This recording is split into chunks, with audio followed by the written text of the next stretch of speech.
I've been exploring the Capital One Platinum Mastercard for quite a while now, and this video shares my honest and unbiased review. I'll cover the credit building benefits, possible drawbacks, and key things to know, so by the end, you'll understand if Platinum Mastercard is right for you. The Capital One Platinum Mastercard is designed mainly for people with average or limited credit. In other words, it's not trying to compete with flashy rewards cards. Instead, its main goal is helping you build or rebuild credit without piling on extra costs. One of the biggest positives right away is the lack of an annual fee, which still matters in 2026 when some entry-level cards continue to charge just for access.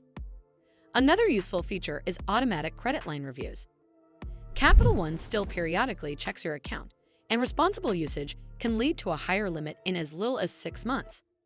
That's helpful because a higher limit can improve your credit utilization ratio, which is a key factor in your credit score. You also get standard benefits like fraud protection, $0 liability for unauthorized charges, and access to the Capital One mobile app for tracking spending and payments. But this card also has some clear limitations that are important to understand. The biggest downside is the lack of rewards.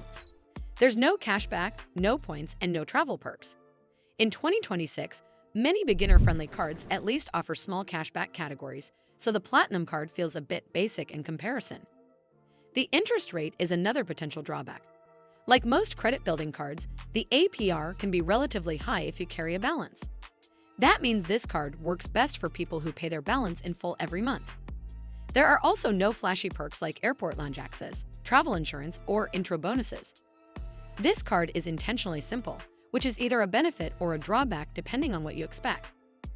Overall, the Capital One Platinum Mastercard still makes sense in 2026 for people focused purely on building credit with a straightforward, no annual fee card. It's not exciting and it won't earn you rewards.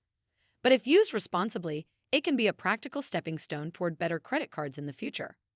Well, that's all for this video. I hope you found this video helpful.